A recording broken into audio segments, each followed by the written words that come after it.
This is Boadu TV. Truth and integrity.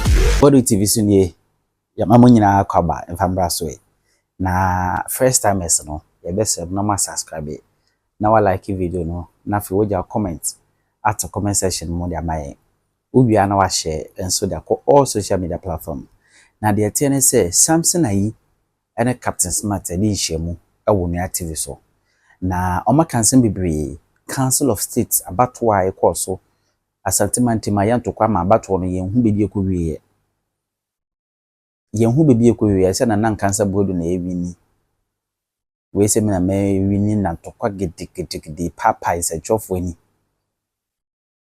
ena Captain ka se he mampanyi betima so e wo mama ka ni in na meja asantemanti mu de no but Sampson Ahi kire se amanfo a na ebiye Coco board ora Steven Opunini wo makeke ka ho no eye wo monsema na wo court no di ntia sisi a ndc bae wo magya asansem na munyina manaka na say evidence an MPP for wo nesua so many years no matwensem na saa wo mu hu bebi a chese wo mpesom da asem ko enti no magya mu no na e-levy on betwem o si e-levy on betwem betwetwa twane on bebremu odi enkuti enkoma twetwa no ni say ba kope ti anya kefla president betimi aso e won aka no in na ka Ashanti region na bibi etimi atoto de ti yesre na let's all do the needful na yenya representative from the Ashanti region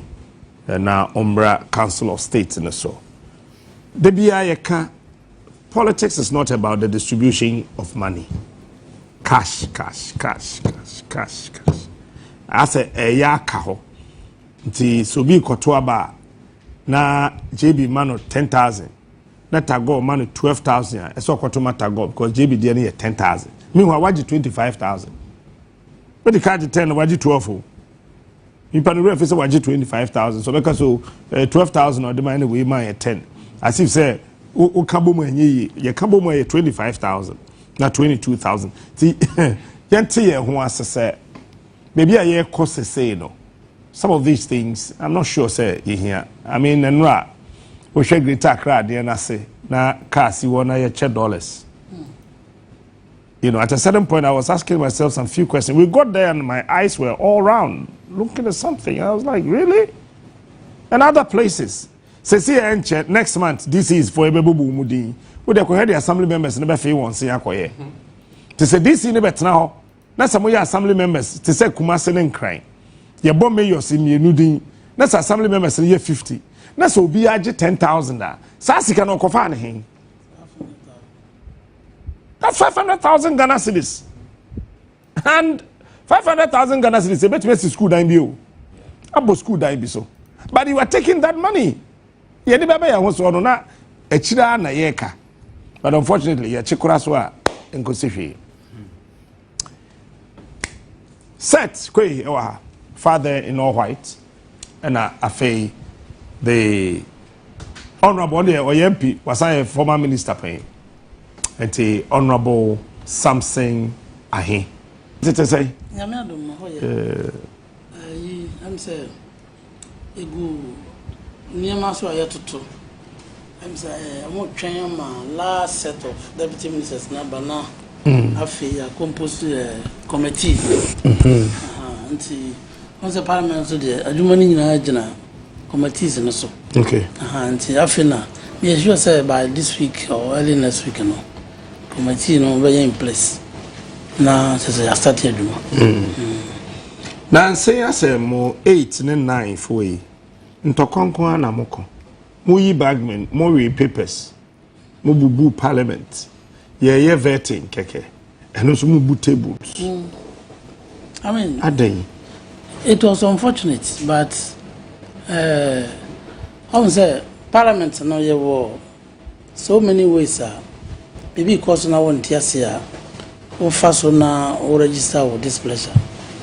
Now over the years, no, Nina Omotaye and say the Parliament Bokoto before the both into us or no. There's a money acquiring a but it appears this current crop of minority you know omo I decided say omo nko ne mo mbetena ho na akoso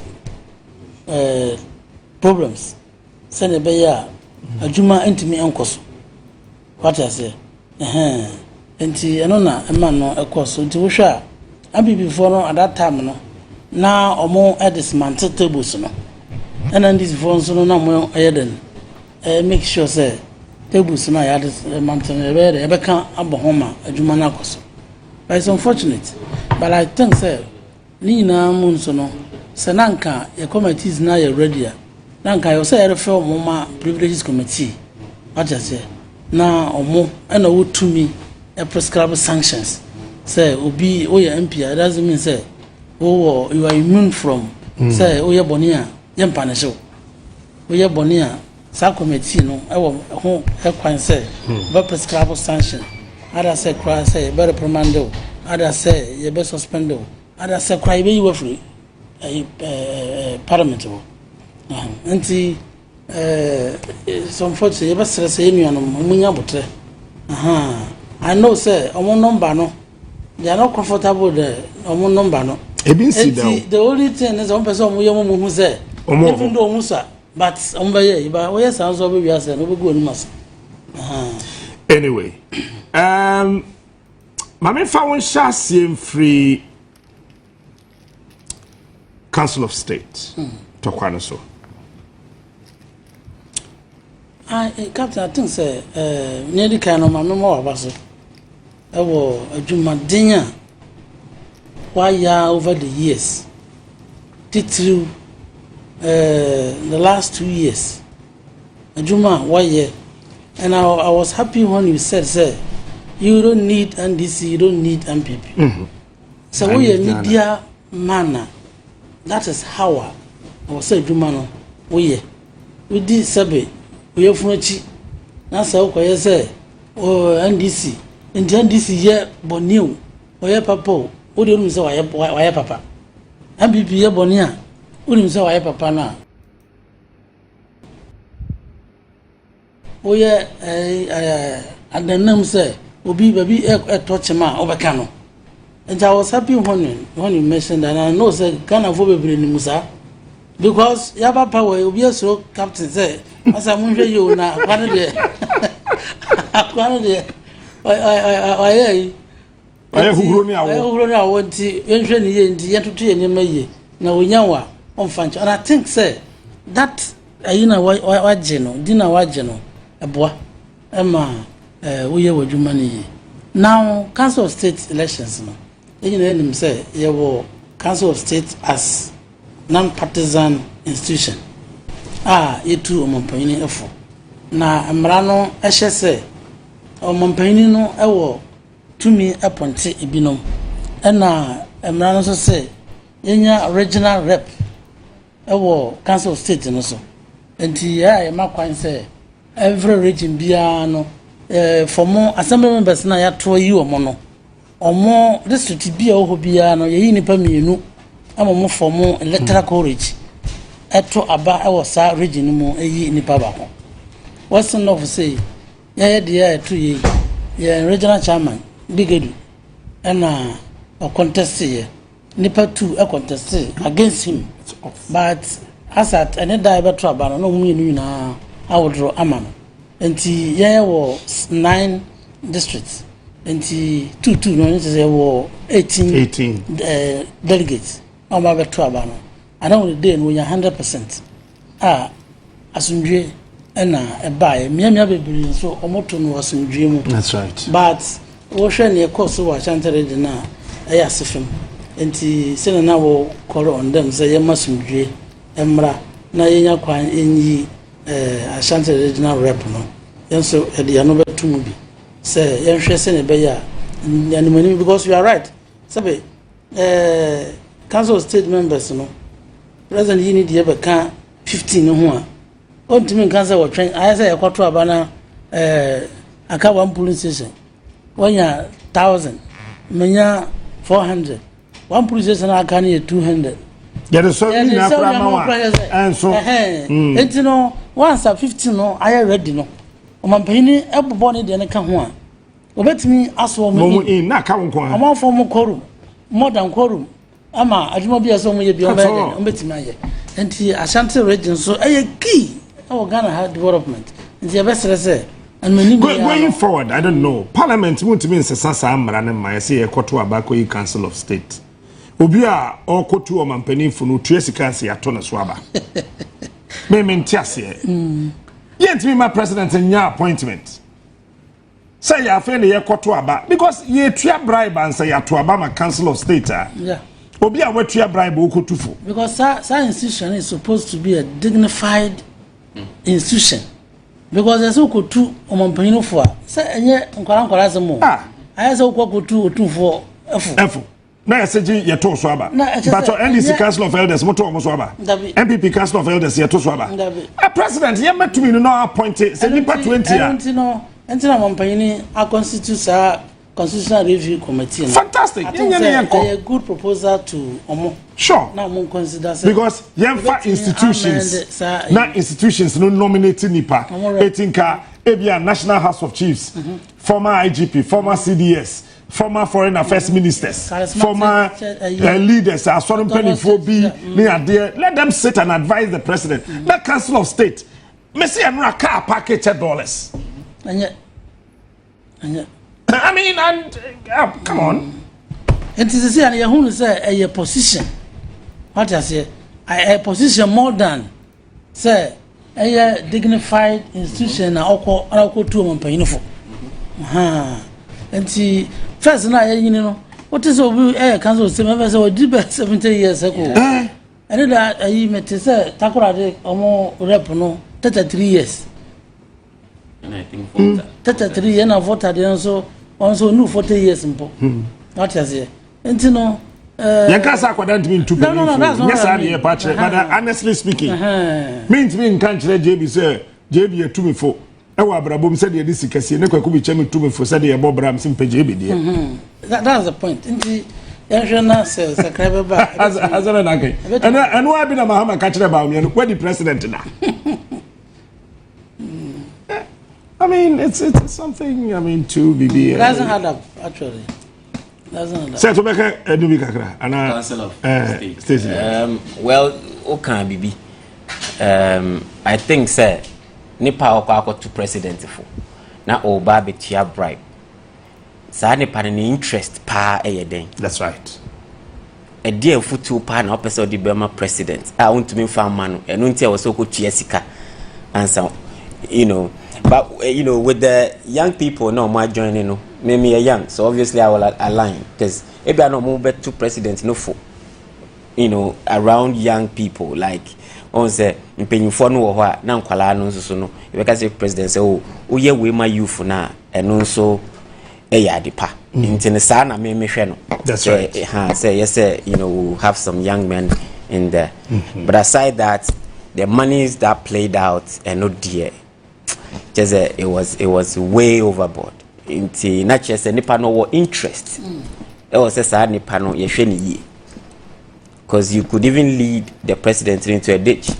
And then a can owner was so to president for constitution. Yeah. No matter what. How can a corrupt person advise a president on your corrupt? So, yeah, I mean. And the people who didn't pay are the people who say me crop wanting America. In a minim say me kwa a year like you know me crop for me region no into an one iska. Constitutional Review Commission no me transfer da be ya. Me pentema ko ho. Na. Because anyama we no mentiase. Yes, me that's my proposal. We should stop the voting for the Council of State. The president must appoint. Appoint, yeah, simple. Just appoint. They will say, "Nipa, we want a president. You almost so go to we don't need Council of State. Now, yenya upper chamber of eminent people. What I say? Now I won't take it that. Edina na asesa. Upper chamber, Edina na asesa. Yeah, but. I don't know. Let's Apache money appointed and I twaba. By appointment. Well, the same Council of State. But I don't know. A better like also just a better groups. Yes, I mean, I think that.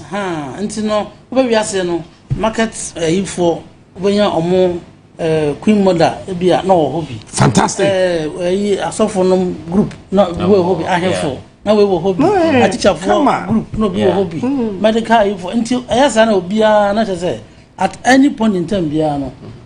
Ye two for collectively, no, we are because Ghana Bar Association and you're represented on the Council of State. Former Chief Justice or your politician, Neteso. Midwifery Council, woman rep, ewo medical doctors. Ghana, rep be at the lecturers, any ho, ye knew be our now you see young Kotwaba. And one realize that almost all the regions are him for the echo. Before I am for. I am for the call. And yeah, the bonnet, but I think that some voting no yenjai for the Council of State. I put away free. Today it's the same Jessica as my country before. Me my dream children say yen elections in free. Not president no are appointed. Yen increase margin na institutions our reps and was no. Yes, former council of former every former chairman of Council of State Biano, like Honorable was suggesting, there's an upper whatever room.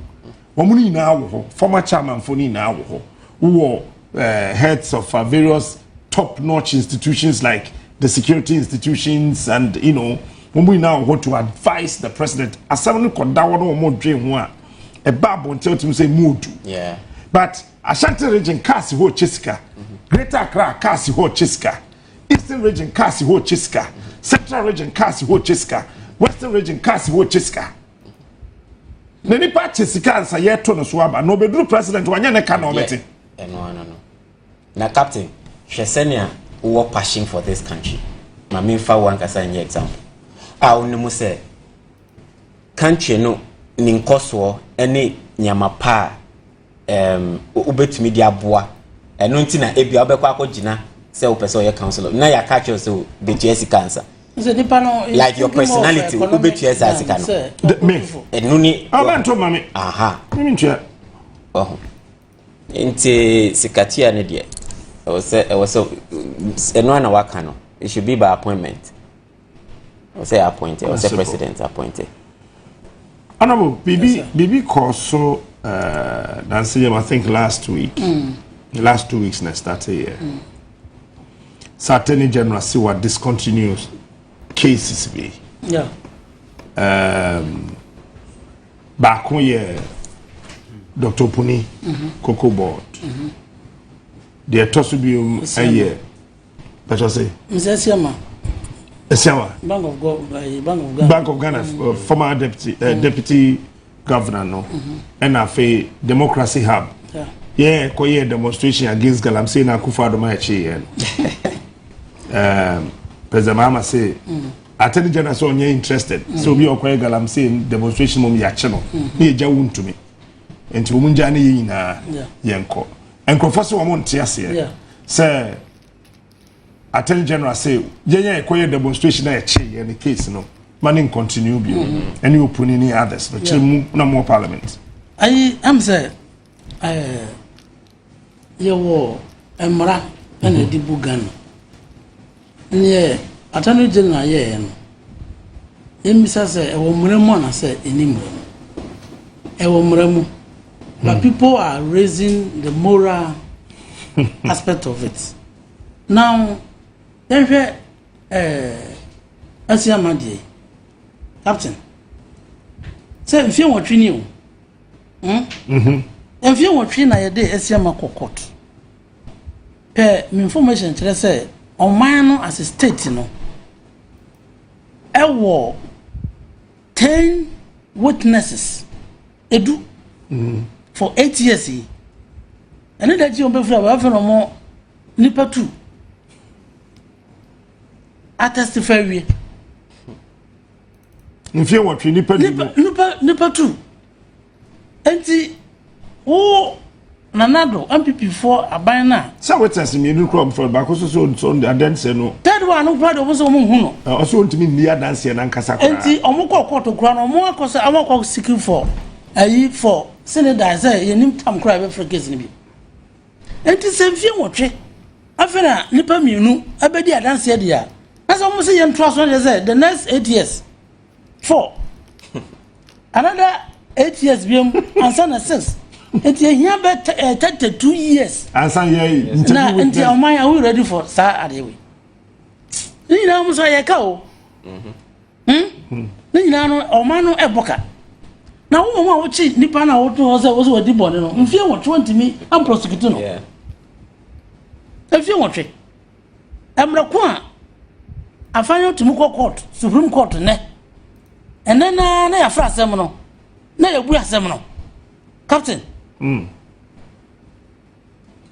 ya court ne na ya fra asem no ne na ya bu asem no ne okay mama me typical example guy be no war one of the constituencies were her no ye NDC polling station organizer or say youth organizer being one of the constituencies in Greater Accra Mohammed something yeah oka say ye police for ni bi ye wo elections ni mo no ye Ghana police for da na ye kwache no that day na omo che no omo de court 2 weeks time na ya jailing 4 years or questioner obisa ye Wow. say so dan some mo mfie nan yes and so we attorney general na oba office but honorable sa agba ntende sem ko yi no even na mo kan tell honorable say so na ye no lawyer okay I'll take it up. yes and I'm serious about it I'll take it up. Enti we attorney general na say oba na docket we be da wanim na we hwe facts no na say mpanyefo say o kwa hwe nsuo na say wo hu ase a adwene e wo ho a say wo na nsuo na hu da ho mboba nkwa na gu ase wo say wo start hwe nsuo no enti the fact na bro wo hwe mu no bibia animu a opuni kesi da bia opuni for 8 years enti wo bibi papa ho a anka wonjeri no de wa omu mini opuni no ba mo anka say ndc for no bo modua bo are ndc for modua bo he some co position am mo am ho yeah that's another matter no I think that NPP will position our the little I've learned from NPP they said they united say opposition na ye sorry ko di I agree NDC co positioner NDC ni ni asema no be yi dama wa wasem opuni case wo wa akodi adanse yi na kire say there's nothing there's nothing in there yes but what to me said that in NDC for na be the Collins Dauda akosi sagleme awie atifie 1005 yakwache Collins Dauda prosecute no criminal prosecution nanado etimi ade sagleme ama obi girlfriend edua bema so no fa na NDC 40 wona wo hwe say Collins Dauda nkuana ehu na mane sa de ndese mujai so Collins Dauda asem wo say charge number kono say akoso financial loss to the tune of $200 million meanwhile no esika na yeje say emfasi da no $200 million and is all about charge say akoso financial loss to the tune of $200 million consultant na oye adwuma yentwa nka ya dan is one of the asase no ya duaka ya to cement ya to 20,500 and 2 units houses I war no I just said but why were you guys quiet the entire NDC machinery you were quiet anti that thing say going forward no near amount for can me no mo so ya adwuma no say attorney general wama indication say he is going to organize a press conference to indicate reasons in here Oma Widen withdraw cases no one after the other and the Oma reasons ni we are and I think Ghanaians are right say I mean Omo bisa say oko ye furu am mayen injiremu and enti na wo yes and I think that is a so be we are buying sika na ye ni twem say set we are buying sika Sampson Ahi we are buying sika and ye be do achi but say vindictiveness nti ni pepe say na omo pese omo ton sagleme nti say ye ma Collins Dauda ho ye ahi na dan no ho ye tan na NDC for ina motefa ko no ma ye di obi antimi nkasa musura akufa do me kura ho antimi kura anya me hwe na mo NDC collect me mpo antimi me yeah asema kezi ba kun say you say all the 450 million Ghana cedis ama ba ko ama Unibank na other bank meanwhile no yɛtua esika yi ba yɛtua sika no ama GCB what I say yɛtua sika no 150 million from Unibank yɛtua mo Emma there is a recommendation to Attorney General say on this continuing case no because esika no mo say why if Asiama Grabe to esika no kura no management decision so he only implemented a decision management no and ateki na waja management na take decision no na odi ono akogina court ni hwa no esika na wo se watua no so no e se tua ma aban into na court ye de ana mo so ye din ye den nge din ne se e nyina atibu enti no but I believe say I was say AG eba out na oma ni reasons tia o take those steps no na emwa obia na sasem no enwu because President Mahama obia ntimi nkoka say because moye ndisi fonti na o ma yetwa case no because Ghana ha president bia ni ho no ankasa prosecute no ne members what is here youth employment case ni baya no na yehui aya na mpesa me body nkura because ya na wo kai omo yawo to the sense ye jelly a sitting member of parliament I even don't know I am saying I am from MP what you say ye jelly no sa national service case by and President Mahama they hu ye and President Mahama ye obi obeka say we ye ndisi ni na hwe na say also as the ministers what is some country om compare arrogant compare edwe compare ahantan make sure say you don't get yourself into any corruption and the marshal center the chief executives no marshal center me te ha twen what I say and no President Mahama no I do pray here in the plan. I'm saying that you call voter region. Or any be sorry, so what's it transcend in your job for them? What's it? Also, transcend in your job for them. What I say, and I say, transcend. What is so cast in your job for them?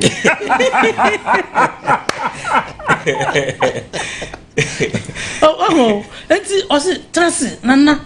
Remember when I was said, Miss Sorry, look at the respect. And a hand time. Mama promises say he will rule Ghana, obey president in humility. I will respect him or the blue man Ghana for what to man. And I want to believe say all appointees, including me. Yabe muleti President Mahama ni subayano. Ni subayano.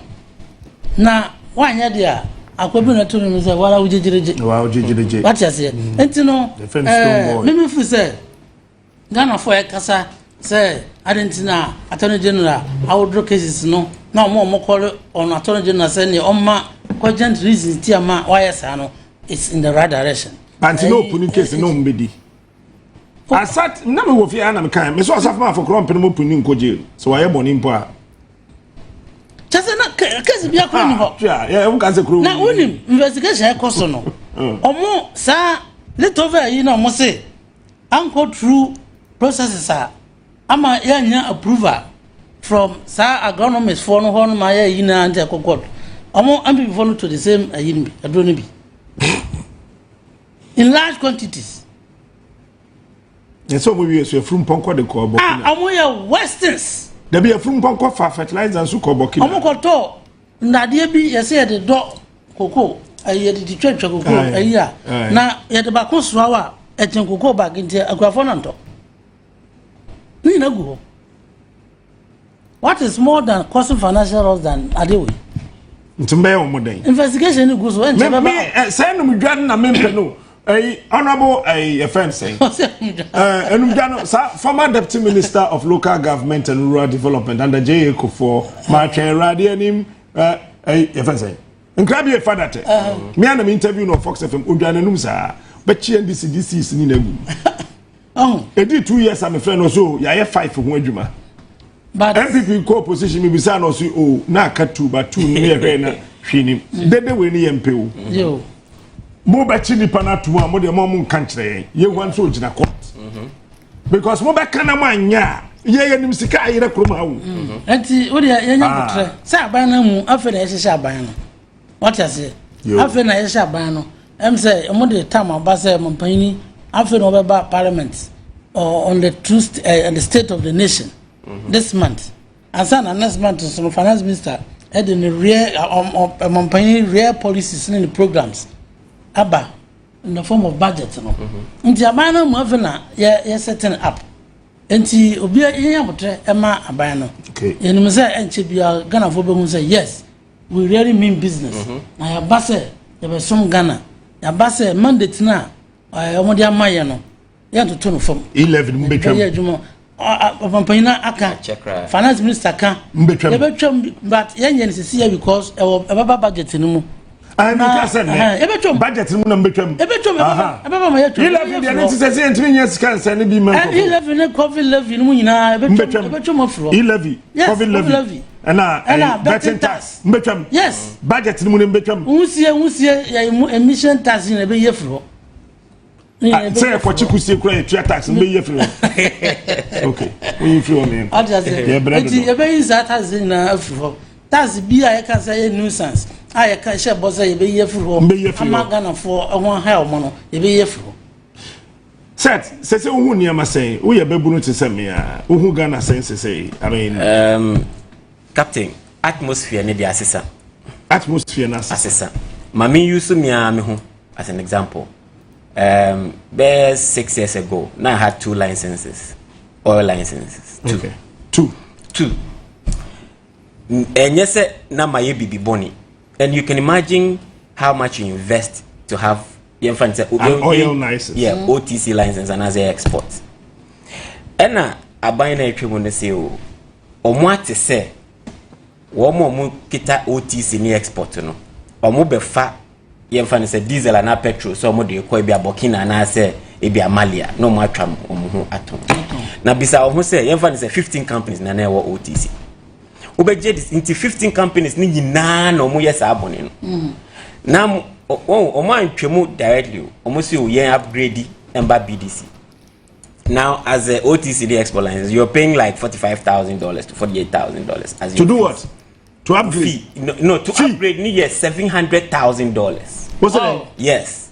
Imagine say you're paying free OTC. Yes, BDC. Yeah. We have $700,000. Yes, Ghana OTC need that. Infants on the average you need about $300,000. But for a businessman who is doing business or chair fee $47,000. How will he organize $300,000? No for upgrade. As an elimination by rough tactics. Exactly. For some of us, and yes, I say politics, but you could tell, sir, there's a new wind of air, hope. A man for Madame for phone be brave for Tottenham approaches this year. license. Me na make catch your captain. OTC ni export. And so you then I will survive here. And then yeah, and na me. Ah, okay. Now you see that, but you know, for the people who are just doing that, captain. Yeah, they are dom na dinam. But ushe say nyama asisa. What we say a nyam manifeste but ushe leader na wabana. Ushe the courage. Posture. And the posture. Me say I always say I wish everybody will have the opportunity to know the president like Ebiani Bibi Kakrebi. Captain. Many His Excellency it's now play from Navrungu. Satam no power from Tamale Eba Accra. He was just sitting in there playing like a normal passenger. Just say, I just saw a catch here say we were a former president. Now who Brassier and the love that he has for people. And he's a listening like otie asem. Inte no crampo no ema young people no that hope. Say what be dear nyama besesa. Into most of them have started coming back. Wow. What you say? And on the Attorney General, I don't want to sound political, but Obi Subet as selective justice because all the people that were being persecuted, who they all LNDC. Exactly. Anyway, but quickly, Mamemo Abaso, Matisoy Assemblies of God, Steve, our chair Assemblies of God, 120 acres of assassin. Wow. I don't know. A check is a form of a seed sowing. Check me na me nkwa sorry. Na me njinya mindi. Hey sir. Oh yeah. Na unkwa sorry. Na me nkwa sorry. Unjinyame ndi. Unni me kan. Na me asama. Me no be ya kasisi ya. Chese me mba unchem biom. Obi ba unchem be kan nyame asem kirewa. Krick. That time na my best friend here, Abbas Sariki. Abbas so ni my boss. Sariki. Me body. Ono wede. How dey change. Winim na. Right. Oh. Ninti and I me be yare for 4.5 years. During that time no nyama bebre we si koha. We yare 4.5 years. 4.5 years from 2012. From 2012. And everybody thought say I was going to die. Okay. Because acha 2 months they be admitting me. Wow. Acha I couldn't stand for like. So okay say I'm into construction so. Into me course site cry me to me gina hope onye adwuma. Into I lost me ndwuma nkiti na me nyina cause me to me nyina ho. And then one day, Captain 2016. I am interested in the one day. 2016 BBC they are na me dream say me wunu.